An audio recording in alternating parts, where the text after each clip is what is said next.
Replay it again, Senior Engineer Zillax demanded, his mandibles clicking so rapidly they blurred. That can't be right. The security footage flickered back to the beginning for the 7th time. Bay 7 Alpha, timestamp 0342 hours. The small human, impossibly small, barely reaching the chest height of a standard Cathron worker, approached the disassembled fusion engine core. The cylindrical mass of reinforced titanium carbide alloy sat precisely where the installation crew had left it. 3.2 tons of critical equipment that required a 6-being team and anti-grav assists to move. The human, Amelia Thompson, according to her personnel file, walked around it once, twice.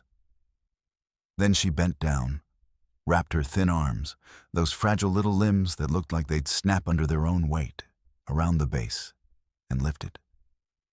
Structural integrity failure, murmured Junior Engineer R. Hill beside him. Has to be.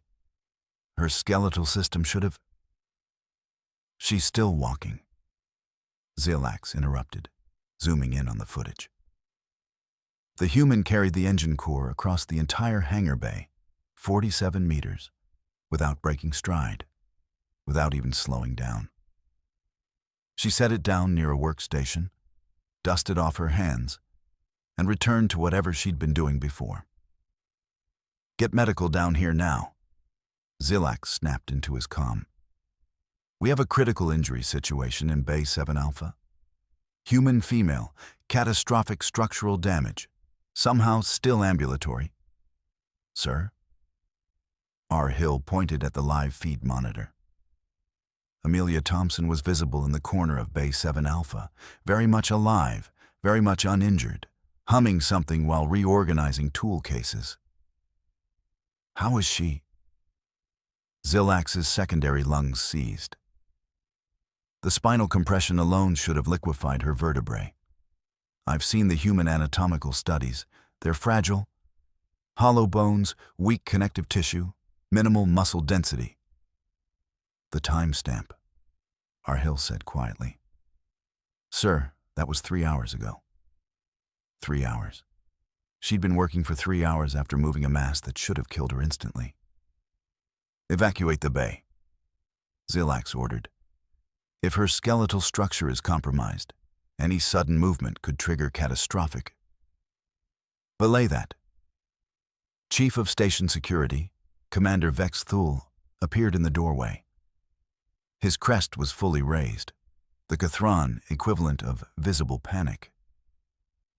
We need that engine core for the evacuation vessel. If it's damaged, Vex Thule, that human just carried it like it was a storage container. Then maybe, Vex Thule said slowly, we should ask her how she did it before we assume it's impossible. Bay 7 Alpha was a disaster zone of partially assembled ship components, scattered tools, and the lingering scent of plasma welding. Amelia Thompson stood at a workbench, her back to them, doing something with a cutting torch that made Zillax's engineering instincts scream in protest. Excuse me, Mechanic Thompson? She turned, pushing safety goggles up onto her forehead. Grease smeared across one cheek. She couldn't have been more than 30 standard cycles old, young for a human. Oh, hey, you're the lead engineer, right? Zillax? Yes, His prepared speech about safety protocols died in his throat. She looked fine, completely, utterly, impossibly fine. We need to discuss the engine core. The Cathron Mark 7? Yeah, what about it? She turned back to her work, apparently unconcerned by the 4 security personnel standing behind him. You moved it. Yeah? It was blocking access to the compression manifold. Needed to recalibrate the fuel injection timing. Zillax's mandibles went still. You moved it. The 3.2-ton fusion engine core. Is that a lot? Amelia glanced back at him, genuine curiosity in her expression. Sorry, I'm still getting used to the metric conversions. That's like What, 7,000 pounds? 7,054 pounds, our Hill supplied weakly. Yeah, I guess that's pretty heavy. She returned to her welding. But it wasn't that far, and I used my legs. You're supposed to lift with your legs. Zillax felt his secondary brain struggling to process this. Mechanic Thompson, I need you to understand. That mass should have collapsed your skeletal structure. Your species' bone density can't support... Can you show me? Amelia set down her torch and turned to face him fully. Because honestly, everyone keeps telling me what humans can't do, and it's getting kind of old. Like, yeah, we're smaller than most species here, but we're not made of glass. The medical scans were done when I first arrived, right? Standard intake physical? She wiped her hands on her coveralls.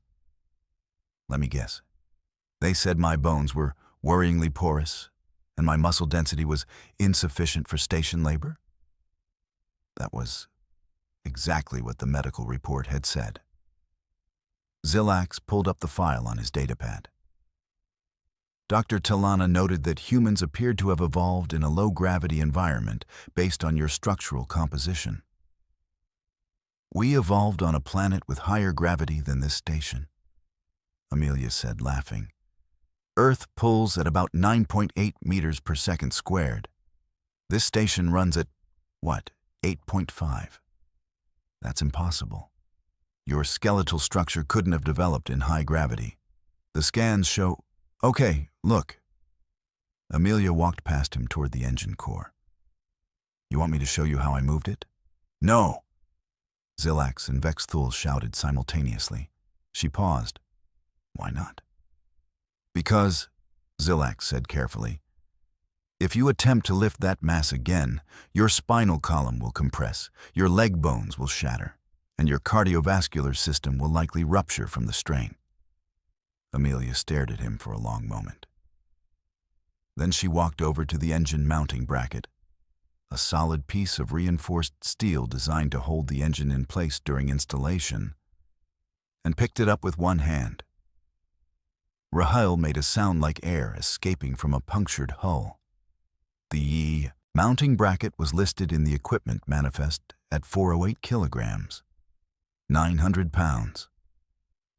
Amelia held it casually, like someone might hold a briefcase, while using her other hand to point at the engine core.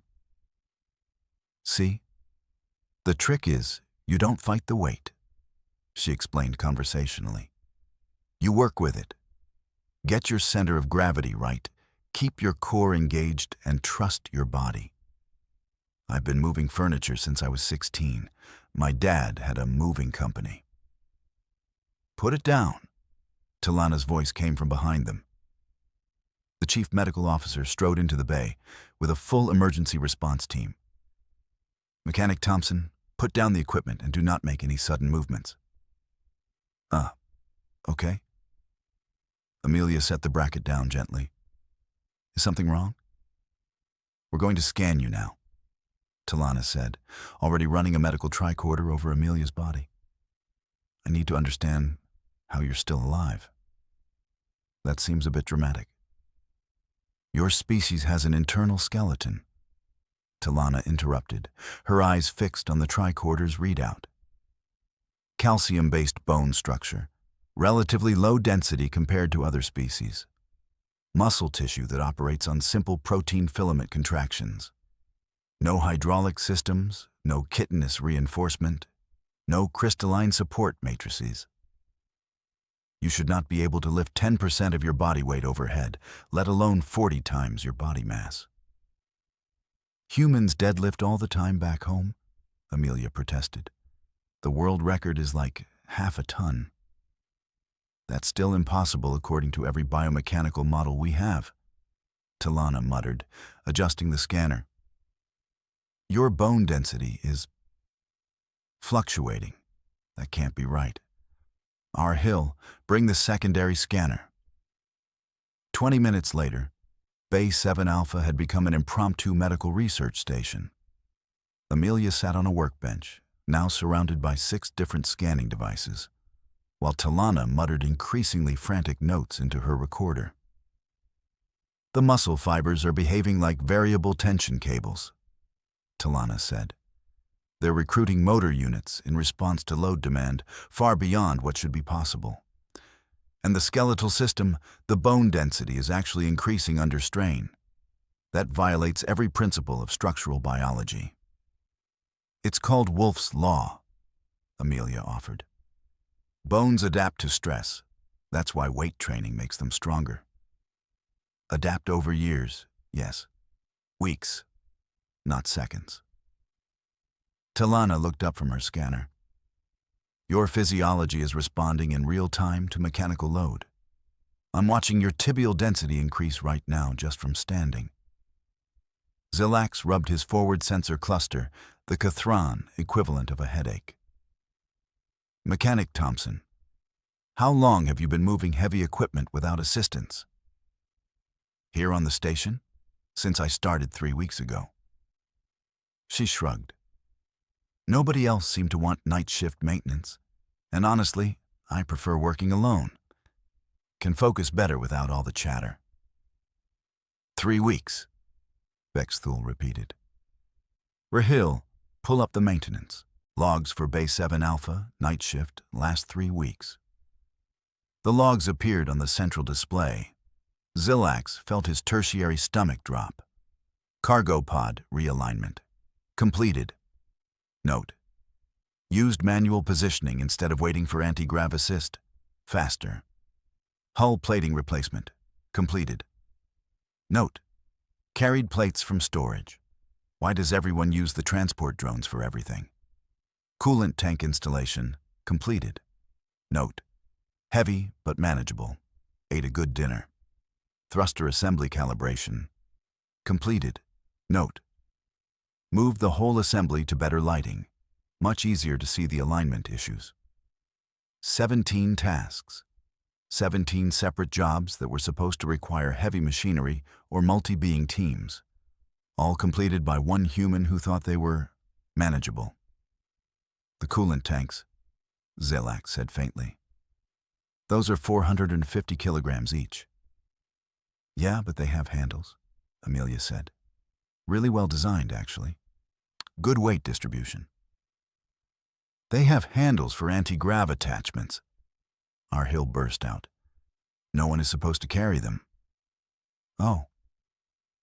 Amelia looked genuinely surprised. That explains why everyone kept staring when I brought them in. Talana was making a sound that might have been laughter or crying. Commander Vexthul, we need to update the station's emergency protocols immediately. If one human can do this, we've been operating under fundamentally flawed assumptions about labor requirements, safety margins, and... Doctor. Vexthul's voice was carefully controlled. How many humans are stationed here? 47, Talana said. Why? Because if they can all do what Mechanic Thompson just demonstrated, we've been using approximately 1/20th of our available workforce capacity. A long silence fell over Bay 7 Alpha. Wait, Amelia said slowly. Are you telling me that other humans here aren't doing heavy lifting? Like everyone just uses machines for everything? Yes, Zilax said, because we assumed you were physically incapable. Based on medical scans that said we were too fragile? Yes. Amelia laughed. A bright, genuinely amused sound that seemed wildly inappropriate for the existential crisis currently unfolding in the engineering bay. Oh man. Okay, that's hilarious. But also explains so much. I thought everyone was just really into automation. This isn't funny, Zilax protested.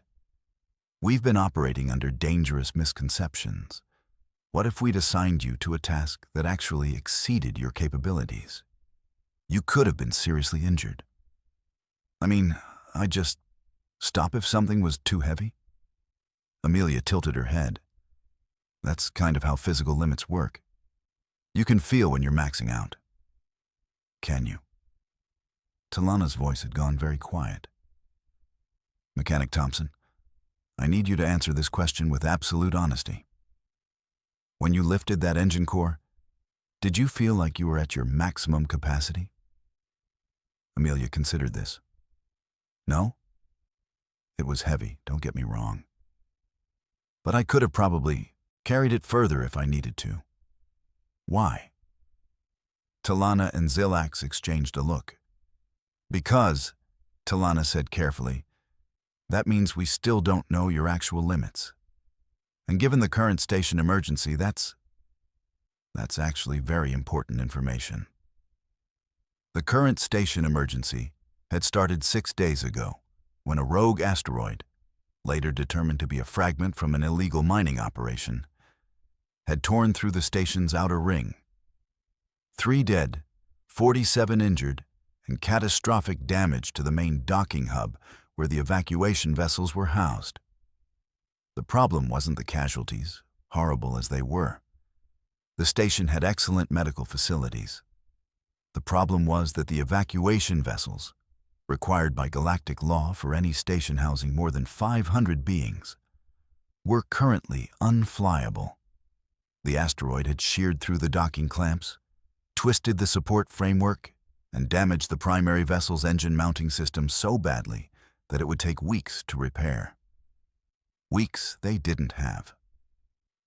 The station's orbit was decaying, destabilized by the impact.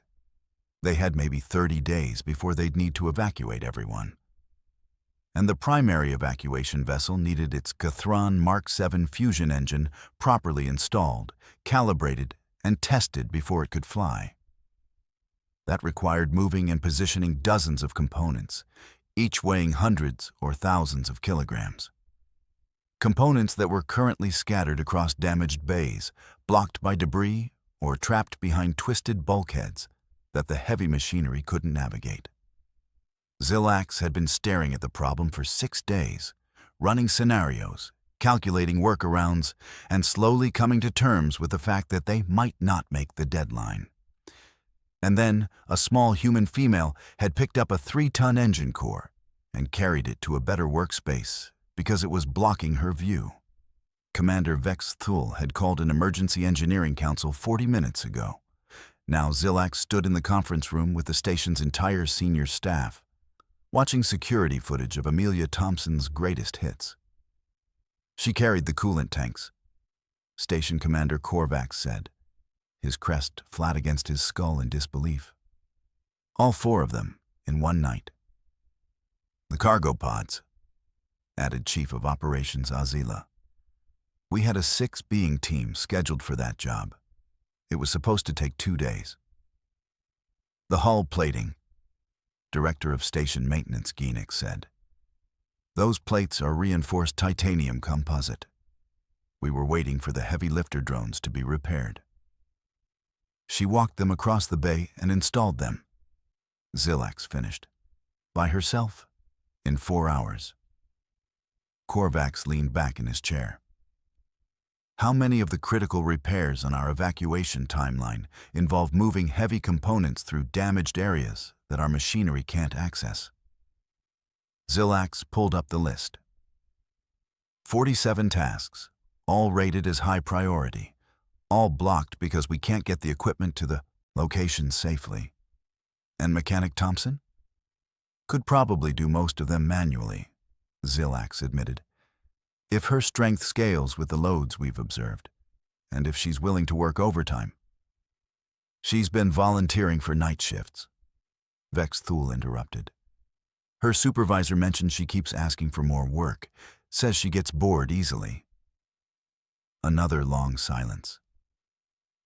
We need to understand this better, Talana said.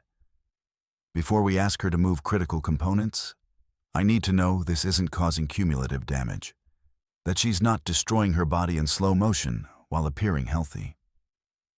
Agreed, Korvax said. Doctor, you have full access to whatever resources you need. Zilax, I want you to work with Mechanic Thompson directly. Create a list of tasks she might be able to accomplish, prioritized by criticality to the evacuation timeline. And if she can do them? Azila asked. Then we adjust our timeline, Korvac said simply. And we start asking some very serious questions about why every human on this station has been assigned to light-duty positions. Talana's medical bay had transformed into something between a research laboratory and a gymnasium. Amelia stood in the center of the room, now wearing sensor patches across every major muscle group, while Talana and her team monitored readouts from a dozen different instruments. We're going to start with controlled tests, Talana explained. I need baseline measurements of your cardiovascular response, muscle recruitment patterns, and skeletal stress distribution. So, you want me to lift things? Amelia asked. Progressively heavier things, yes. Until we find your actual maximum capacity. Talana gestured to a series of weight plates arranged along one wall. We'll start at 50 kilograms and increase in 50-kilogram increments. That's like 100 pounds, Amelia said. Can we start higher? That's barely a warm-up weight. Talana's ears flattened. A warm-up weight? Yeah, I mean, if you want useful data, we should probably start somewhere challenging. Amelia walked over to the weights, examining them. Do you have anything around, like 300 pounds? 150 kilograms? That's more than twice your body weight. Right, which is pretty standard for deadlifts. Amelia demonstrated the position, a deep squat, hands gripping an invisible bar. You're not lifting with your back, see? It's all legs and core. Much safer that way. Talana made a note on her datapad. Zilax, watching from the observation window, suspected it said something like, humans are insane. They started at 150 kilograms. Amelia lifted it easily, held it for 10 seconds, set it down with perfect control. Cardiovascular increase, minimal, reported one of Talana's assistants. Muscle strain, negligible. Skeletal stress, well within normal parameters. They increased to 200 kilograms. Same result, 250 kilograms. Amelia was breathing harder, but still moving smoothly. 300 kilograms. Okay, now we're getting somewhere, she said, grinning. This is actually challenging. Talana was staring at her instruments in disbelief. Your bone density is increasing under load. I'm watching it happen in real time. The osteoblast activity is... This is impossible. Bones don't work this way. Human bones do, apparently, Amelia said. Can we try 350? At 400 kilograms, nearly 900 pounds, Amelia's form started to break down. She made the lift, but set the weight down quickly, breathing hard. Okay, that's probably close to my max for a controlled lift. I could maybe do more with adrenaline, but I wouldn't want to do it regularly. Adrenaline? Talana looked up sharply. Yeah, you know, fight or flight response. Humans can temporarily boost strength in emergency situations. Amelia rolled her shoulders, stretching. There are stories of people lifting cars off trapped family members. Not sure how much is real versus exaggerated, but the principle is sound. Stress hormones can override normal muscle inhibition. Override normal muscle inhibition, Talana repeated slowly. You're telling me your species has biological safety limiters on your strength, and you can turn them off? I mean, kind of. It's not conscious. Just happens when you really need it. Zilax entered the medical bay. Mechanic Thompson, I need to ask you something, and I need you to answer honestly. Shoot. The engine core you moved yesterday weighed 3.2 tons. You just maxed out at 400 kilograms in a controlled environment. That's 8 times less than what you casually carried across the bay. He paused. Were you in a perceived emergency situation yesterday? Amelia blinked. I mean, kind of? I knew we were on a deadline for the evacuation vessel repairs, and the engine was blocking my access to critical components. So yeah, I guess I was stressed about the timeline. She triggered an emergency strength response, Talana said quietly, because she was worried about missing a work deadline. That seems bad, Amelia ventured. No, Zillax said. That seems like exactly what we need. The conference room was even more crowded this time. In addition to the senior staff, they'd brought in the heads of every major department, the evacuation coordinators, and, sitting awkwardly in the corner, Amelia Thompson, still wearing sensor patches under her coveralls. Here's what we know, Talana began, pulling up a holographic display of Amelia's test results. Humans have evolved a musculoskeletal system that operates on principles fundamentally different from any other known sapient species. Their bones actively strengthen under stress. Their muscles can recruit up to 100% of available fibers under emergency conditions. Most species max out at 40 to 50% to prevent self-injury. And they have a hormonal response system that can temporarily exceed even those enhanced limits. In practical terms, Zillax added, a single human in emergency mode can move loads that would require a 4-being team of Cathron workers. And Mechanic Thompson has been operating in low-grade emergency mode for 3 weeks because she's worried about work deadlines. I'm really not that stressed, Amelia protested weakly. Your cortisol levels say otherwise, Talana countered. You're maintaining a constant state of mission-critical urgency that's enhancing your physical capabilities by approximately 40%. Korvax leaned forward. Doctor, is this sustainable? Can she maintain this without long-term health consequences? That's actually the remarkable part, Talana admitted. Humans evolved as persistence hunters. They're designed to maintain elevated performance states for extended periods. Her body is handling the stress load perfectly well. She's not damaging herself. She's adapting to the demands. So she could move the components we need for the evacuation vessel repairs, Azila said slowly. Theoretically, yes. Zillax pulled up his task list. There are 47 high-priority tasks blocked by equipment access issues. Based on what we've observed, Mechanic Thompson could complete approximately 30 of them manually. The remaining 17 require specialized tools or precision that can't be done by hand, but those could proceed once the access issues are resolved. That would cut our timeline from 28 days to approximately 12 days, Korvax said. Well within our safety margin for evacuation. Everyone turned to look at Amelia.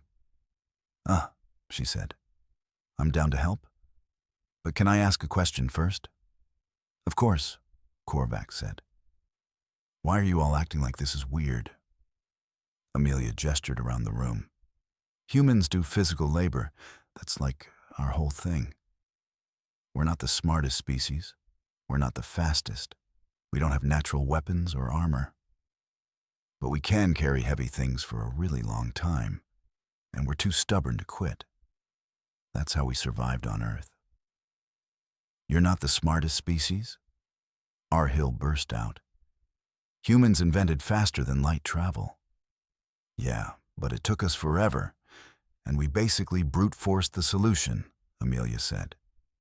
Tried thousands of configurations until something worked. That's very human.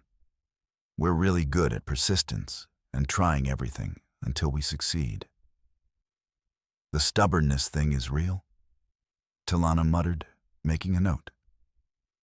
Look, Amelia continued. If you need heavy stuff moved, I can move heavy stuff. I literally signed up to be a station mechanic because I like working with my hands and solving physical problems.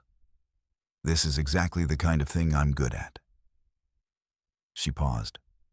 Plus, I live on this station too. Kind of have a vested interest in the evacuation vessels working properly. Korvax's crest rose, the Cathron equivalent of a smile. Mechanic Thompson, how would you feel about temporarily reassignment to the evacuation vessel repair team? Full overtime authorization, priority access to whatever resources you need, and a significant bonus for expedited completion? Can I still work night shifts? Amelia asked. I really do focus better when it's quiet. You can work whatever shifts you prefer. Then yeah, absolutely. When do we start? How about now? Zillax said, pulling up the first task on his list. We have a primary coolant assembly that needs to be moved from Storage Bay 12 to Docking Hub 3. It weighs approximately 800 kilograms, and our access corridor is too damaged for machinery. Amelia stood up. What are we waiting for? Let's go move a coolant assembly. As she headed for the door, Talana called out, Mechanic Thompson, try to avoid triggering your full emergency response unless absolutely necessary. I'd like your skeletal system to remain intact. Doc, I literally can't help it if I get stressed about deadlines, Amelia called back. But I'll try. The door closed behind her. We need to screen the other 46 humans on this station, Azila said immediately. If even half of them have similar capabilities, we've been wasting their potential for months. Korvax finished. Gnix, start pulling human personnel files. Anyone currently assigned to light-duty positions based on medical assessments, I want them re-evaluated. Talana, develop a proper screening protocol for human physical capabilities. On it, Talana said, already typing. Though I suspect we're going to discover that our entire understanding of human physiology was based on incomplete data and species-biased assumptions. Probably, Korvax agreed. But right now, I'm just grateful that Mechanic Thompson was too polite to mention that we were underutilizing her entire species. Storage Bay 12 was a disaster. The asteroid impact had twisted the bulkheads, scattered equipment across the deck, and partially collapsed the ceiling. The primary coolant assembly, a massive cylinder of reinforced plating and complex internal mechanisms, sat in the back corner, surrounded by debris. The original plan was to cut through the exterior wall and use an external crane, Zillax explained, pulling up schematics on his datapad. But that would take 4 days and require venting the bay, which risks contaminating the coolant system. Or, Amelia said, eyeing the debris field, I could just carry it out through the access corridor. The corridor has a 73-centimeter constriction point where the bulkhead collapsed, Zillax protested. The assembly is 68 centimeters in diameter.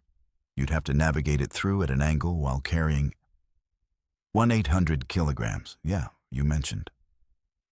Amelia was already walking toward the assembly, stepping over twisted metal and shattered equipment with practiced ease. Is the coolant active?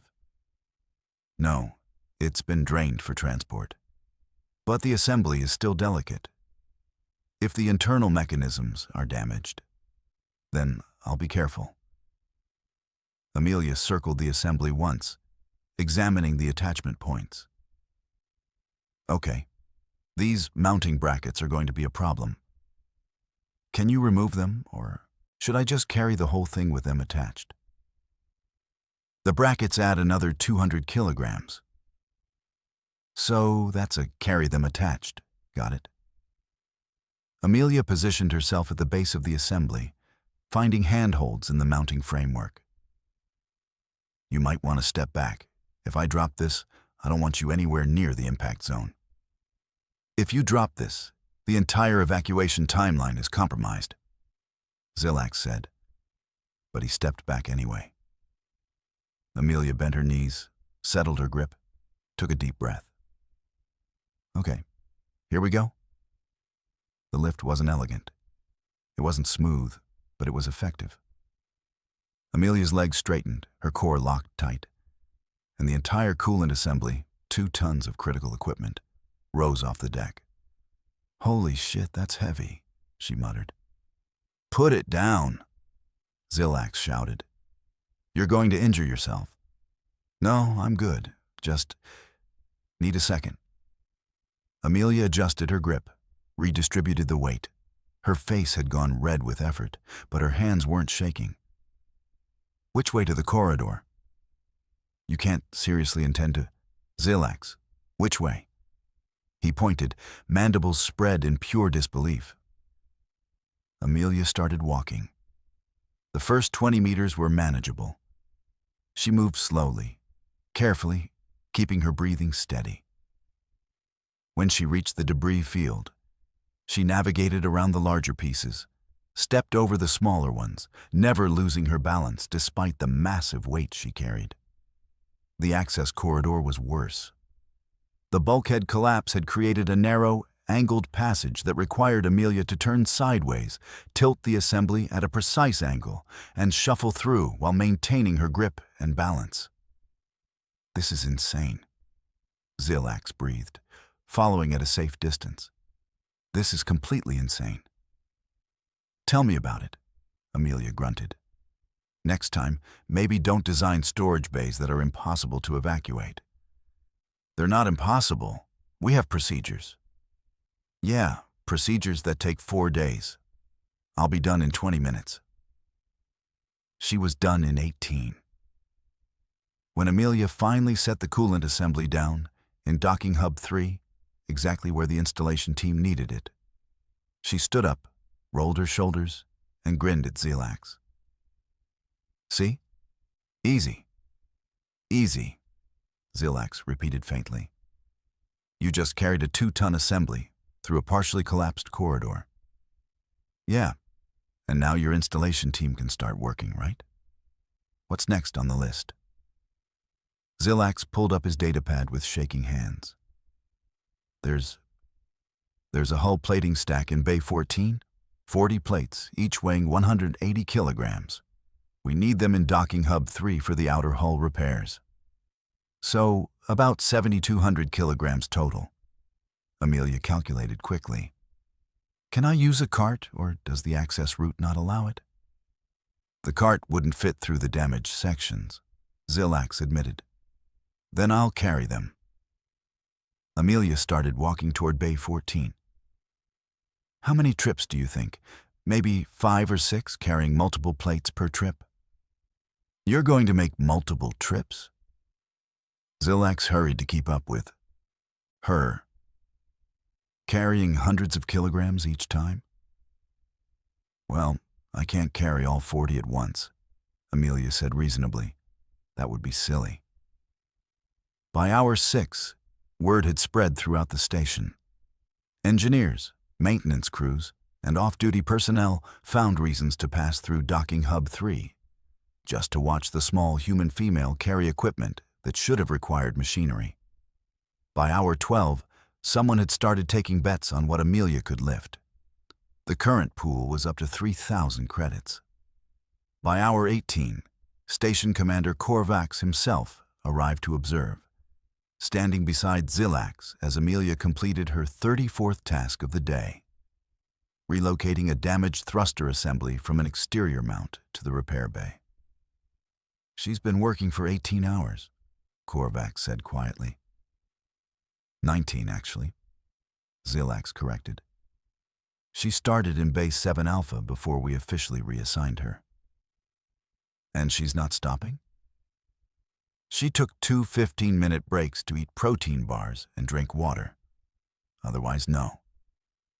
They watched Amelia set down the thruster assembly, a mere 600 kilograms, practically light by her standards, and immediately pull up her task list on a borrowed datapad. "Mechanic Thompson," Korvax called out. "Don't you need to rest?" She looked up, surprised to see the station commander. "Oh, hi, sir. I'm okay. We're making really good progress on the timeline, and I'd like to finish the critical path items before I sleep. How many tasks are left on the critical path? Just 3. Then everything else can proceed in parallel with standard cruise. She checked her list. Engine mounting frame from Bay 9, backup power coupling from storage 7, and the primary stabilizer assembly from... Those are all in your extremely heavy category. Zillax interrupted. Each one weighs over a ton. Yeah, which is why I want to do them while I'm still fresh, Amelia said. If I sleep first, I'll be stiff tomorrow morning. Better to push through and then take a long rest. That's not how recovery works. Talana's voice came over the comm system. Mechanic Thompson, I'm monitoring your biometrics remotely, and you need to stop before you injure yourself. I feel fine, Doc. Your cortisol levels are through the roof, your muscle glycogen stores are nearly depleted, and you're running on adrenaline and stubbornness. See, you say that like it's a bad thing, Amelia said, grinning. But stubbornness is basically the human superpower. She's not wrong, Zillax muttered. Korvax made a decision. Mechanic Thompson, I'm ordering you to stop work for the night. We've made incredible progress. You've completed more in one day than we expected to accomplish in a week. But pushing yourself to exhaustion helps no one. Amelia looked genuinely disappointed. But we're so close. And we'll be even closer tomorrow when you're properly rested, Korvax said firmly. That's an order, Mechanic. Yes, sir. She set down the datapad reluctantly. Can I at least start at 600 tomorrow? You can start whenever you wake up naturally, Korvax said.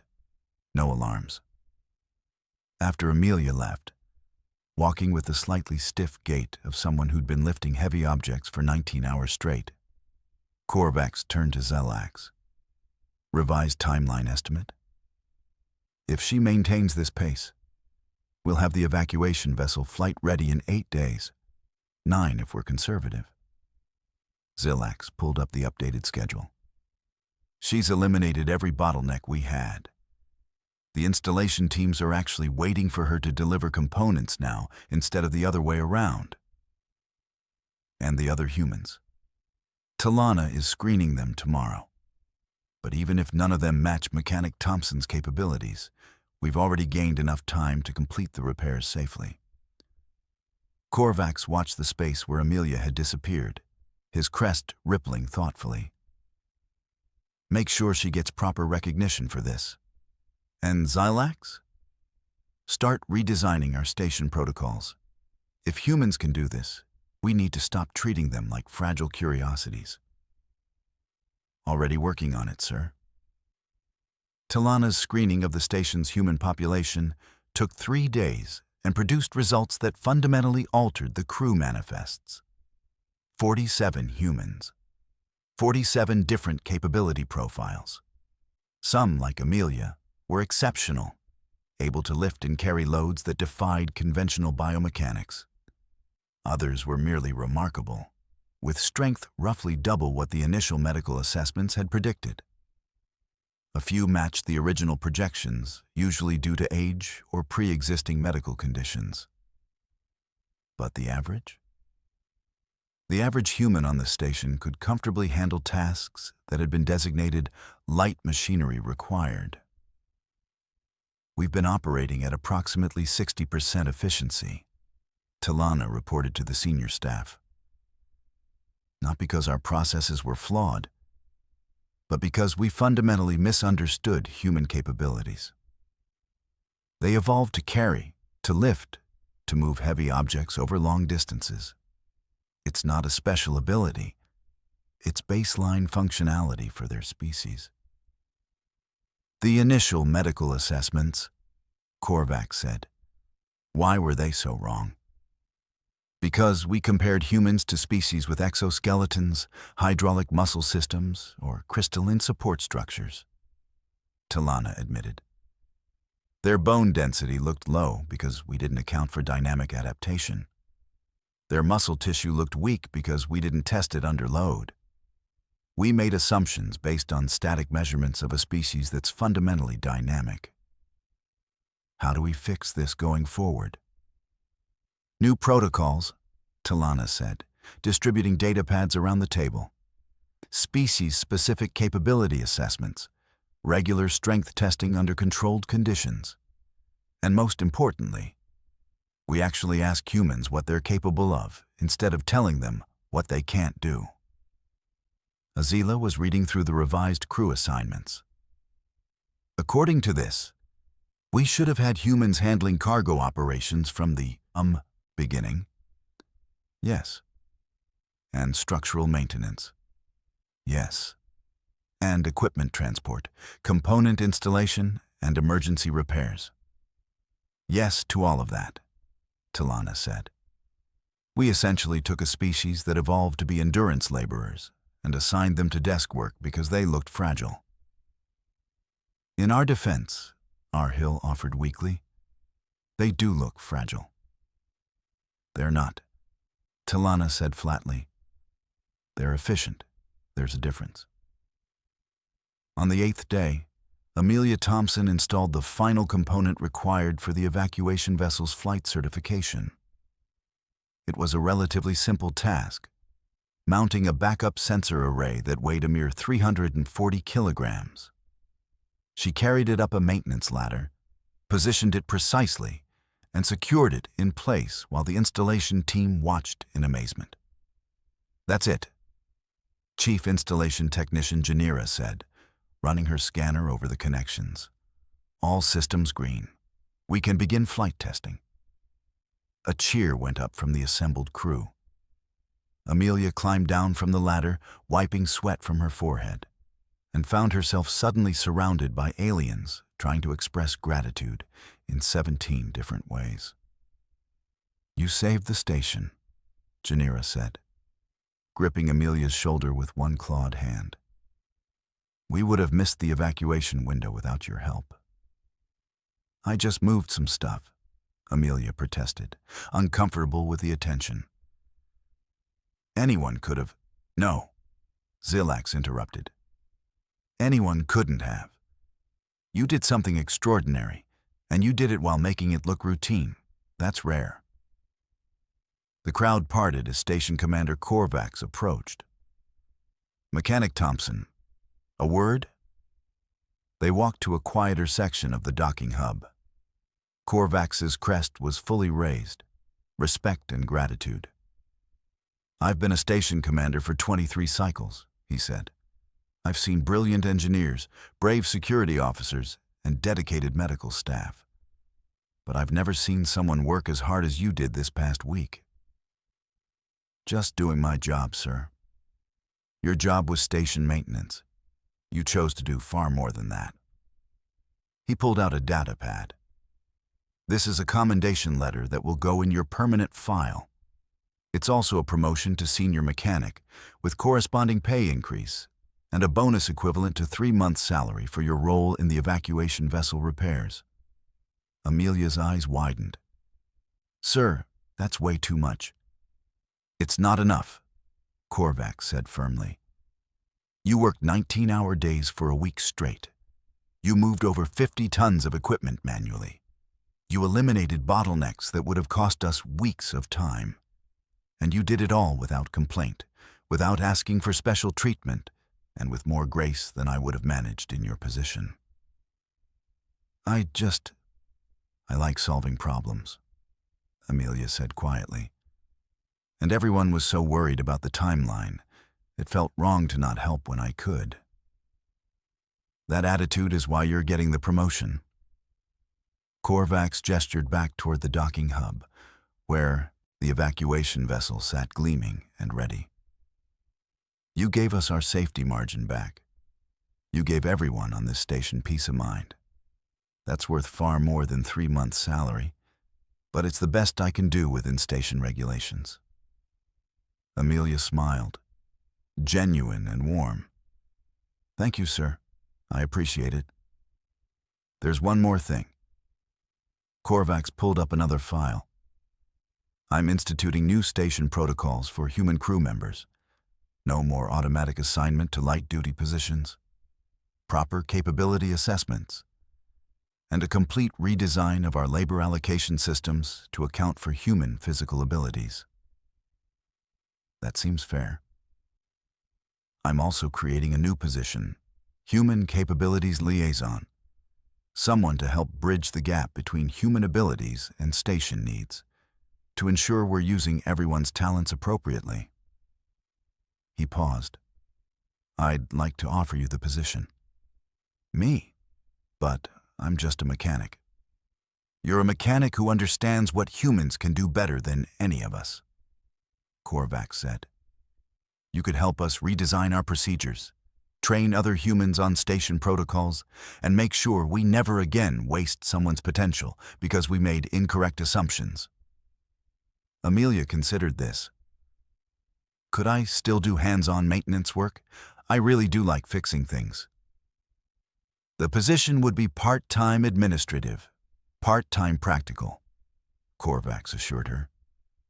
You'd spend half your time on liaison work and half on whatever maintenance tasks interest you.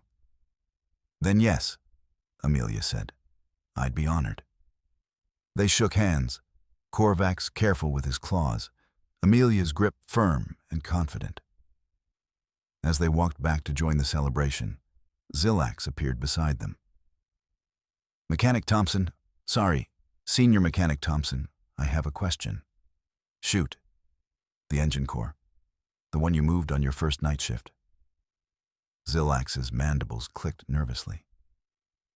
You said it was blocking your workspace, but the manifest shows it was positioned exactly where the installation crew left it, which was supposed to be the optimal staging location. Oh, that? Amelia laughed. Yeah, it was in the optimal location for a 6-being team using anti-grav assists. But I needed to access the compression manifold, which was on the other side, so I moved it. You reorganized our staging area, Zillax said slowly, because it wasn't optimized for human solo work. I mean, yeah? Was I not supposed to do that? No, you were absolutely supposed to do that. It's just... Zillax looked at Korvax. Sir, we need to redesign all our workspace layouts. We've been optimizing for equipment-assisted teams when we could have been optimizing for individual humans. Added to the protocol revision list, Korvax said, amused. This is going to be a lot of paperwork. Arhill muttered, appearing on Zillax's other side. Good thing humans are also apparently excellent at stubbornly working through paperwork, Talana said, joining the group. Mechanic Thompson, how are you feeling? Any delayed muscle, strain, joint pain, or skeletal stress? I'm fine, Doc. Little sore, but nothing serious. Define a little sore. Like after a good workout sore? My shoulders are tight, and my lower back is complaining. But I've felt worse after helping my dad move furniture all day. Talana made a note. I'm scheduling you for a full physical in 3 days after you've had time to recover. I want to document your post-exertion state for the revised human medical database. Can do. They reached the main celebration area, where the installation team had broken out ration packs and someone had found a crate of Zarnian Fizz, a mildly alcoholic beverage that was safe for most species, including humans. Janira pressed a container into Amelia's hands. To the human who saved our shells. To Mechanic Thompson, the crowd chorused. Amelia raised her drink, embarrassed but pleased. To good teamwork and proper weight distribution. The crowd laughed, and someone started explaining to someone else what weight distribution meant, and the party continued late into the station's night cycle. 2 weeks later, the evacuation vessel completed its flight certification trials with perfect marks. The station's orbit had been stabilized through emergency thrust burns, made possible because the engines were repaired ahead of schedule, and Amelia Thompson had returned to her regular maintenance duties, now with a small office for her liaison work and a permanent audience of curious aliens who kept finding excuses to watch her work. "Does it bother you?" Zilax asked one day, finding her in Bay 7 Alpha reassembling a plasma conduit. "All the attention?" "A little," Amelia admitted, tightening a connection with a wrench that would have required 2 hands for most species. "But I get why they're curious. If I met an alien species that could do something humans couldn't, I'd probably stare too." That's a remarkably understanding perspective. "Well, you guys have been great about it," Amelia said. "Nobody's asked me to do anything ridiculous or treated me like a circus act. Mostly people just want to understand how it works, which is fair."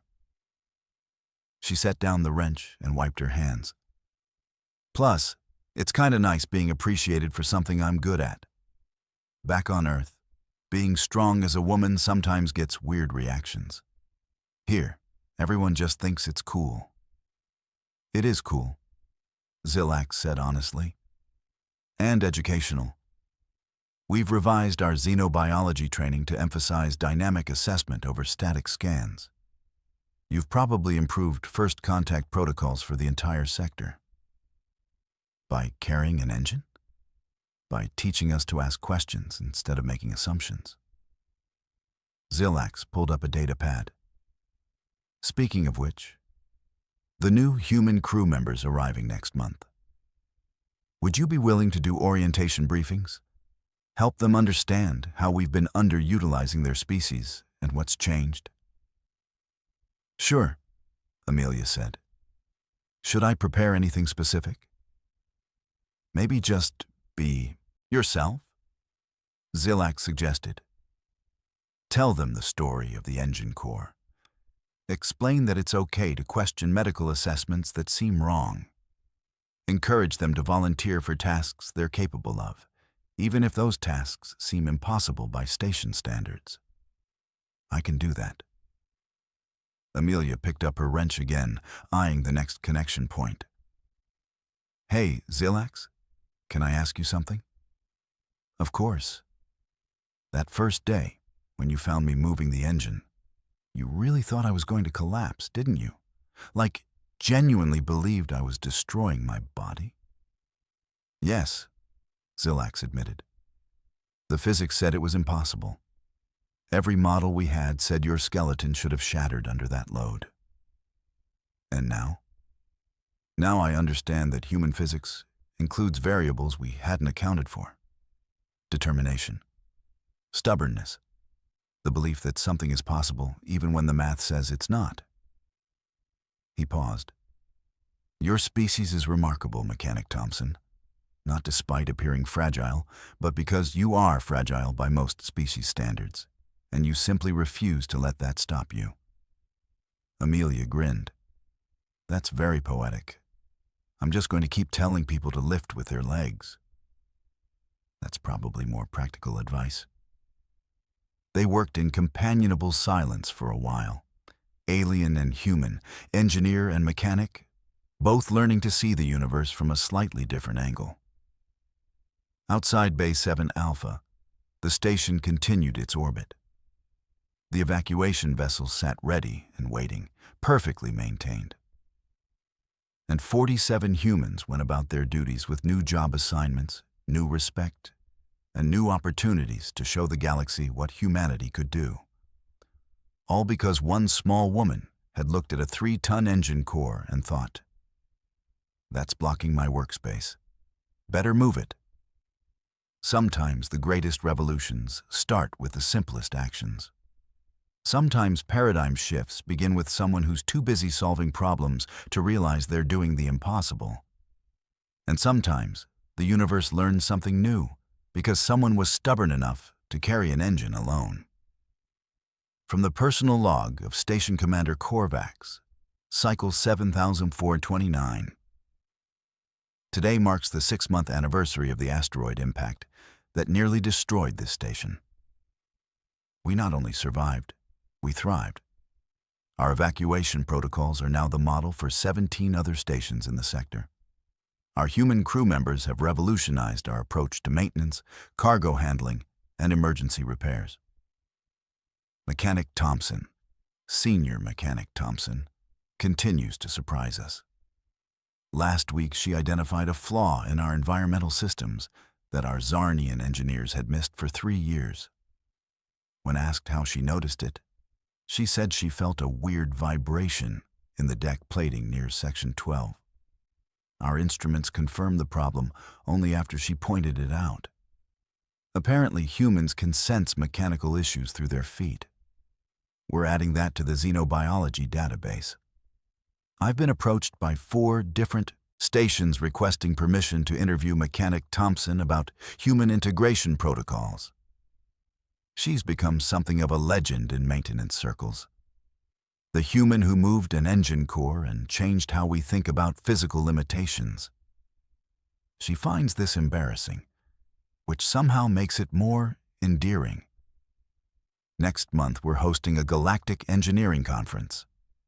The keynote speech is titled Dynamic Biological Assessment: Lessons from Human Capabilities. Mechanic Thompson has been asked to participate in the panel discussion. She agreed, but only if she can bring her tools and demonstrate proper lifting technique. I approved the request. If we're teaching the galaxy about humans, we might as well do it properly. In Bay 7 Alpha, Amelia Thompson finished reassembling the plasma conduit, tested it twice to make sure everything worked, and made a note to check the environmental sensors in Section 12 tomorrow. The vibration was getting worse. Someone would need to carry the replacement unit from storage. It probably weighed 800 kilograms or so. She smiled to herself. Good thing she'd had a good breakfast.